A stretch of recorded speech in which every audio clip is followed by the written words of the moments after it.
नमस्कार विद्यार्थी व पालक मित्रांनो, मी ऋषिकेश कुलकर्णी आपल्या सर्वांचं वायब्रंट ॲडमिशन गायडन्स या यूट्यूब चॅनलमध्ये स्वागत करतो.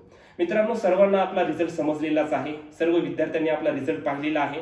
आता महत्त्वाची गोष्ट काय आहे तर रिझल्टवरती आपल्याला दोन गोष्टी पाहायला भेटलेल्या आहेत. एक महत्त्वाचं काय आहे तर आपला आलेला नीटमध्ये 720 पैकी किती स्कोर पडलाय.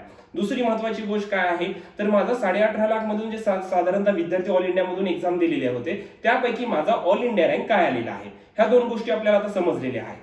आता हे एवढं तर समजलेलं आहे, मग ह्या रँक नुसार आपल्याला प्रिडिक्शन कशा पद्धतीने करता येईल किंवा आता पुढील ऍडमिशन प्रोसेस मध्ये आता काय करावं लागेल, एक्झॅक्टली ऍडमिशन प्रोसेस पुढे केव्हा सुरू होईल किंवा हे कट ऑफचं अनालिसिस कशा पद्धतीने करता येईल. त्याचप्रमाणे दुसरी महत्त्वाची गोष्ट काय की क्वालिफाईंग क्रायटेरिया एक्झॅक्टली काय आहे. क्वालिफाईंग क्रायटेरिया म्हणजे काय असतं, क्वालिफाईंग क्रायटेरिया जर मी क्वालिफाय झालो तर मला एक्झॅक्टली लगेच ऍडमिशन भेटेल का, हे देखील गोष्टी तुम्हाला विद्यार्थ्याला माहित असणं गरजेचं आहे. या व्हिडिओच्या माध्यमातून आपण महत्त्वाच्या दोन गोष्टी डिस्कस करणार आहेत. एक म्हणजे काय आहे तर आपला क्वालिफाईंग क्रायटेरिया या वर्षीचा काय आहे आणि दुसरी महत्त्वाची गोष्ट काय आहे की मला कट ऑफ नुसार मला या वर्षीचा जो ऑल इंडिया रँक आलेला आहे आणि माझा स्कोर आहे याचं एक्झॅक्टली प्रिडिक्शन गेल्या वर्षी पद्धतीने कशा पद्धतीने होतं, कट ऑफचं अनालिसिस कशा पद्धतीने केलं जाईल, ते कमी होत आहेत की वाढत आहेत, हे सर्व गोष्टी आपण या व्हिडिओच्या माध्यमातून डिस्कस करणार. मित्रांनो, सर्वप्रथम आपण पाहूया की क्वालिफाईंग क्रायटेरिया एक्झॅक्टली या वर्षी काय आलेला आहे. तर इथे तुमच्या समोर एक चार्ट दिसत आहे. या चार्ट मध्ये तुम्हाला क्वालिफाईंग क्रायटेरिया समजेल. आता इथे पहा, गेल्या वर्षीचं 2021 चा एक कंपॅरिझन आहे, 2022 चा आहे. आता 2021 मध्ये ओपन आणि ईडब्ल्यूएस कॅटेगरीसाठी क्वालिफाईंग क्रायटेरिया होता 138, परंतु 2022 मध्ये तो खूप कमी झालेला आहे. क्वालिफाईंग क्रायटेरिया किती आलाय तर फक्त 117, म्हणजे 138 चा directly 117 qualifying criteria for open category आणि ईडब्ल्यूएस साठी आलेला आहे. त्यानंतर ओबीसी साठी 108 होता. या वर्षी किती आले 2022 मध्ये जस्ट ओनली 93, फक्त 93 क्वालिफाईंग क्रायटेरिया आलेला आहे. एससी एसटी साठी 108 होता गेल्या वर्षी, या वर्षी एससी आणि एसटी साठी 93 क्वालिफाईंग क्रायटेरिया आलेला आहे. आणि जे पीएच मध्ये विद्यार्थी येतात तर अशा विद्यार्थ्यांसाठी गेल्या वर्षी ओपन ईडब्ल्यूएस पीएच साठी होता 122, या वर्षी आहे 105 आणि बाकीच्या रिमेनिंग कॅटेगरीमध्ये जे पीएच मध्ये विद्यार्थी येणार आहेत त्यांच्यासाठी देखील हा 93 क्वालिफाईंग क्रायटेरिया आहे. म्हणजे इथं महत्त्वाचं डिस्कस करायचं म्हणजे काय आहे तर क्वालिफाईंग क्रायटेरिया काय आहे पहा की क्वालिफाईंग क्रायटेरियानं काय होणार आहे तर जे कोर्सेस आहेत जसं की मला एमबीबीएस, बीडीएस, बीएएमएस, बीएचएमएस आणि युनानी बीयूएमएस या जर कोर्सेसला मला महाराष्ट्र किंवा ऑल ओव्हर इंडियामध्ये जर ऍडमिशन घ्यायचं असेल तर मी मिनिमम क्वालिफाईंग क्रायटेरिया कंप्लीट करणं गरजेचं आहे. म्हणजे गेल्या वर्षी जर आपण ओपन कॅटेगरी आणि ईडब्ल्यूएस साठी डिस्कस केलं तर किती होता 138 होता, परंतु या वर्षी काय आहे सेम कॅटेगरी ओपन आणि ईडब्ल्यूएस साठी या वर्षी काय आलेलं आहे 117. म्हणजे मिनिमम मला एवढे जर मार्क असतील तर मी या ऍडमिशन प्रोसेस मध्ये सहभाग नोंदवू शकतो. याचा अर्थ असा आहे का मला ऍडमिशन 100% भेटेल का, असं बिलकुल नाही. हा कंपॅरिझन कशाचा भाग आहे तर हा मेरिटचा भाग आहे. मेरिट नुसार मला कितव्या रँक नुसार कोणत्या यादीमध्ये नंबर लागेल याचा भाग आहे. फक्त तुम्ही हे क्वालिफाय होता म्हणजे तुम्ही ऍडमिशन मग घेऊ शकतात, लाईक मॅनेजमेंट कोटा किंवा अदर प्रकारे जसं तुमच्या रँक नुसार मेरिट नुसार तुम्हाला नंबर लागू शकतो. आता दुसरं काय आहे अदर कॅटेगरी. बाकीच्या सर्व अदर कॅटेगरीसाठी गेल्या वर्षी काय होता 108 होता, सॉरी गेल्या वर्षी 108 होता आणि या वर्षी अदर कॅटेगरीसाठी किती लिहिलं आहे जस्ट 93.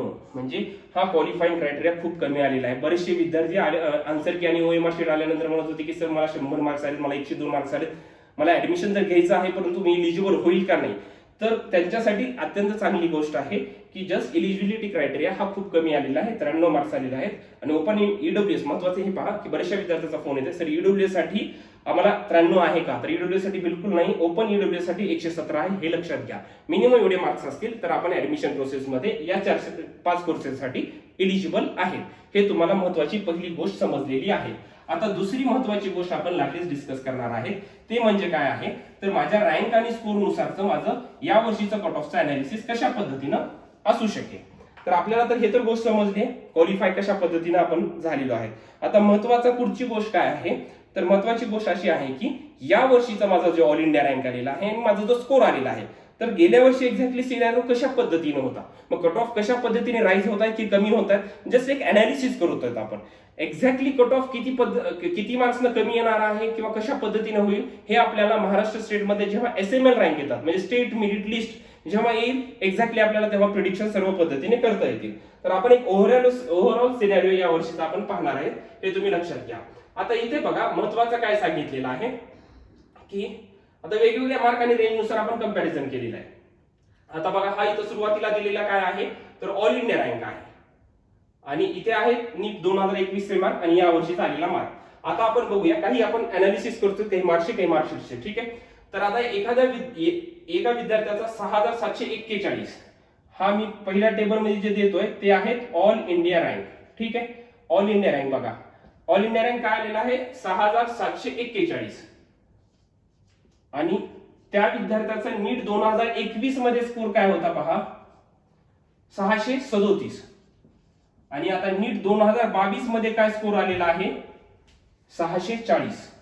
हे जर बघितलं आपण तर आता इथे बघा +3 मार्क्सनी काय झालेलं आहे मार्क्स वाढलेले आहेत. व्यवस्थित लक्ष द्या मी काय सांगतोय. त्यानंतर बघा 10391 हा ऑल इंडिया रँक आहे. तर त्या विद्यार्थ्याला गेल्या वर्षी 623 मार्क्स होते. या वर्षी सेम ऑल इंडिया रँक आहे 10391 पण मार्क किती आलेले आहेत 626. इथं पण +3 चा आपल्याला डिफरन्स जाणवत आहे. आता थोडंसं आपण 608 म्हणजे 600 च्या घरामध्ये येऊया. आता बघा ज्या विद्यार्थ्याला 608 मार्क आहेत तर त्याचा ऑल इंडिया रँक गेल्या वर्षी काय होता 15522 म्हणजे हा ऑल इंडिया रँक आहे 15522. त्या विद्यार्थ्याला गेल्या वर्षी मार्क होते 608. आता या वर्षी सेम ऑल इंडिया रँक आहे 15522 सेम आहे पण स्कोर किती आहे 612. आता इथं पहा 8 आणि 4 म्हणजे +4 न हा वाढलेला. तर थोडस 600च्या घरामध्ये जसं येतोय तसं 3 आणि 4 न आपला कट ऑफ वाढलेला इथे कंपॅरिझन वाढलेलं दिसत आहे. आता आपण थोडस 550 म्हणजे 560च्या घरामध्ये येणार आहे. तर इथे पण तुम्हाला दिसत आहे बघा ऑल इंडिया रँक काय आहे तर 3,39,271 स्कोर काय होता 561 आणि आता इथे या वर्षीचा स्कोर काय आलेला आहे गेल्या वर्षीचा 561 होता या वर्षीचा 565 म्हणजे 4 मार्काचा आपल्याला इथे देखील डिफरन्स जाणवतो. म्हणजे 550 पर्यंत आपल्याला हे डिफरन्सेस जाणवत आहेत. आता बघा 550च्या थोडं खाली आला आपण 529 पर्यंत येऊया. ऑल इंडिया रँक काय आहे 61,137.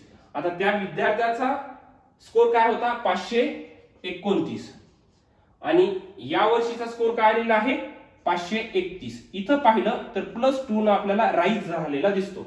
आधी +4 चे 3 चे गॅप होते नंतर 4 चा आला मध्येच टप्पा आला 529 म्हणजे 550च्या आधी थोडासा टप्पा बघितला तर 2 चा आपल्याला फरक जाणवत आहे. त्यानंतर एक वेळ अशी आली आहे की 500च्या घरात जेव्हा जातो एक्झॅक्टली 500च्या घरात तेव्हा बघा इथे महत्वाचं आहे 77,961 हा ऑल इंडिया रँक आहे. 77,961 हा ऑल इंडिया रँक आहे. तर त्या विद्यार्थ्याचा स्कोर काय होता गेल्या वर्षी 508 होता आणि या वर्षी देखील त्या विद्यार्थ्याचा 508 स्कोर आहे. म्हणजे इथे आपल्याला 0 एका पॉइंटला 500च्या घरात जेव्हा जातोय तर आपल्याला कंपॅरिझन मध्ये गेल्या वर्षीच्या आणि या वर्षीच्या मार्क आणि रँक मध्ये बिलकुल काही डिफरन्स जाणवत नाही. हे तुम्हाला अनालिसिस तुमच्या डोळ्यासमोर आहे.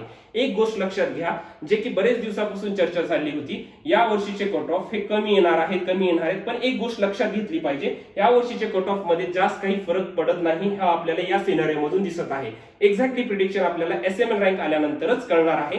एक्झॅक्टली महाराष्ट्रातल्या विद्यार्थ्यांचे रजिस्ट्रेशन कशा पद्धतीने असू शकेल त्या किती पद्धतीने होऊ शकेल त्यानंतरच आपल्याला हे सर्व डिफरन्सेस जाणवू शकणार आहेत.